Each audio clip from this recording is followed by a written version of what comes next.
Howdy folks, High Value DMD. Don't just give me your subscription, but please let me earn it. Let me earn your like and let me earn your comment.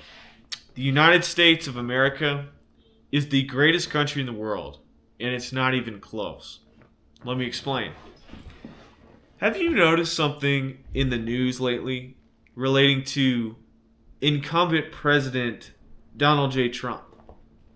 Have you noticed how every world leader is looking to suck up to that guy? Have you noticed how he is backing down Canada and making Justin Trudeau look like his little puppet? Now, Canada isn't a very powerful country. It doesn't take much to get Canada in line. But Donald J. Trump said something to Justin Trudeau the other day, Prime Minister Trudeau. He said he tweeted about Canada, referring to Canada as a state, and Justin Trudeau as Governor Trudeau, as if Trump is in charge of Trudeau. That's basically what he's saying. He's saying, I'm in charge of Canada. The United States is in charge of Canada. Did you see how he treated Emmanuel Macron, the French president, the other day, with the handshake, pulling him off balance, letting him know who's boss? He goes over to that cathedral that is being reopened, and he's letting everybody know who is the new sheriff in town, who is the boss. It's me, it's President Trump, it's the United States of America. Every country, every time the presidential election is coming up, every country is watching it very closely, because my country, the effect of that presidential election affects the entire world. The entire geopolitical space. It hinges on my country. Okay? So if you've noticed how Trump is already acting like president, okay? Everybody's treating him like the president, because in January he is going to be. And so people are like, well, we might as well go ahead and start treating him like president. You realize that my country's military budget is nearly $800 billion. Last time I saw, China's recorded military budget is around 80 billion, maybe 160 billion. I don't know, somewhere around there. It's far less than my country's. And Russia is even less than China. So all those European countries that want aid, that want protection, they come to talk to my country. All those Latin American countries, African countries that want aid, that want investment in their country or help with their country, they come to talk to my people, the Americans. In World War II, Winston Churchill breathed a sigh of relief when the Japanese attacked my country, because he knew that would mean the Americans would inevitably come into Europe to save Europe.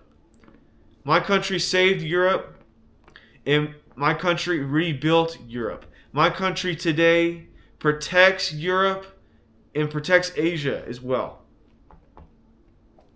My country put a man on the moon first. My country in the modern era has made so much culture, it's not even funny.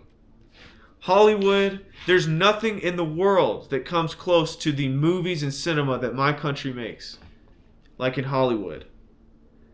And I come from the best state in the United States, called Texas.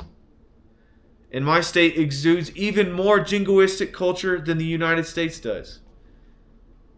Where I'm from in my country, we watch westerns. We are the country of cowboys and gunslingers in the great wild American West. This country is built on the capitalistic spirit. The spirit of that a man can come here and win and move up in life. That a man can be truly free. That they can actually say what they want and believe what they want.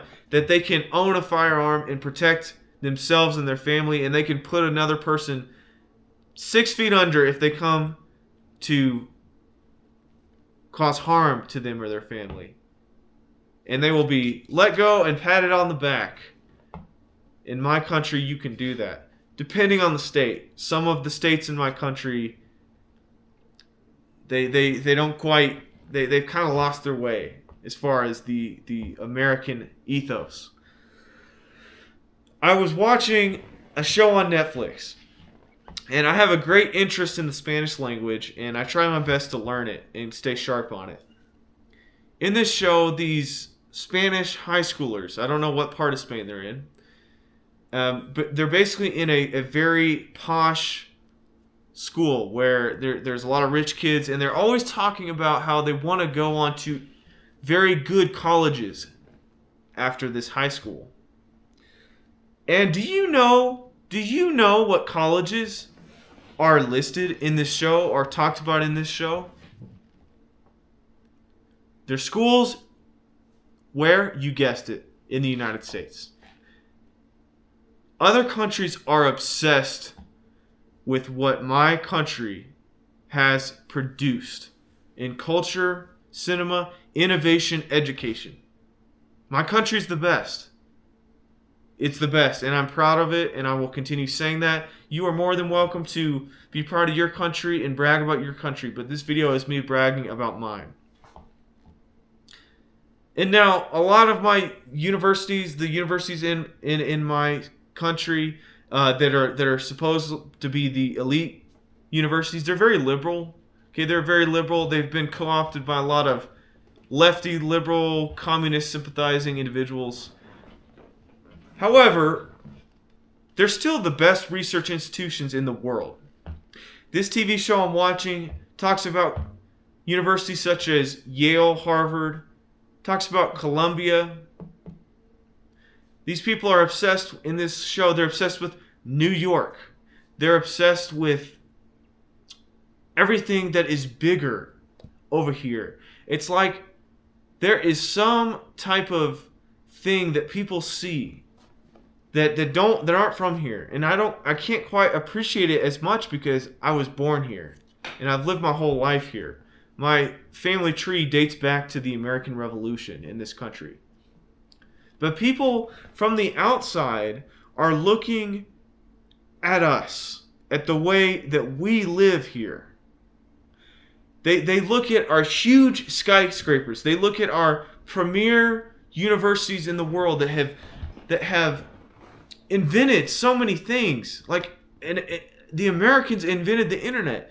The Americans, with the help of German scientists, invented space flight. The Americans invented flight. Okay, we invented the ability to plane or to fly in planes. Now you could argue, well, Leonardo da Vinci, he was developing some flight, whatever. Okay, my people at Kitty Hawk, North Carolina, we figured out how to fly in planes. Okay, my people, we figured out how to do warfare better than anybody ever has.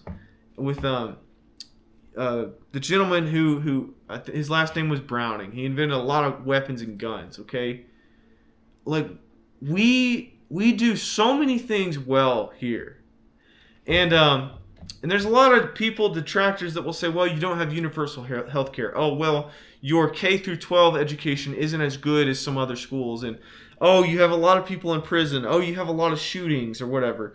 And some of those things I sympathize with and I can understand. But when you look at what the United States of America has managed to accomplish in its young 250-year reign, it is simply unbelievable. I'll tell you another story.